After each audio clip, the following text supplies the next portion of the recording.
कोल्हापूर शहरातील शाहूपुरी पोलीस ठाण्याच्या हद्दीतील एसके गँग टोळीला 1 वर्षासाठी जिल्ह्यातून हद्दपार केल्याचे आदेश आज पोलीस अधीक्षक योगेश कुमार गुप्ता यांनी दिलेत। कोल्हापूर शहरासह जिल्ह्यातील सामाजिक शांतता बिघडवत असल्याच्या कारणावरून आज हे आदेश पारित करण्यात आलेत। या टोळीत एकूण 14 जणांचा समावेश आहे। कोल्हापूर शहरासह शाहूपुरी पोलीस ठाण्याच्या हद्दीत सार्वत्रिक हितास बाधा आणणे तसंच अवैध व्यवसायांना प्रोत्साहन आणि सामाजिक शांतता बिघडत असल्याबद्दल कावळा नाका इथल्या एसके गँग विरोधात हद्दपारीचा प्रस्ताव शाहूपुरी पोलिसांनी पोलीस अधीक्षकांकडे पाठवला होता। दरम्यान पोलीस अधीक्षक योगेश कुमार गुप्ता यांनी या प्रकरणी एसके गँगच्या सदस्यांना प्रत्यक्ष हजर राहून बाजू मांडण्याची संधी दिली होती।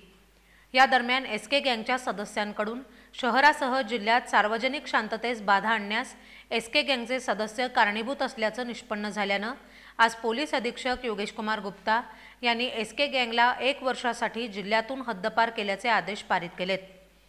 यामध्ये साजन कुचकोरवी, बालाजी कुचकोरवी, देवा जोंधळे, विशाल जगदाळे, आशिष पवार, रोहित जोंधळे, संग्राम पवार, रोहित माने, करण कुचकोरवी, अलोक कुचकोरवी, युवराज चौगुले, सुमित माकडवाले, सिद्धार्थ कुचकोरवी आणि दीपक माने अशा 14 जणांचा समावेश आहे।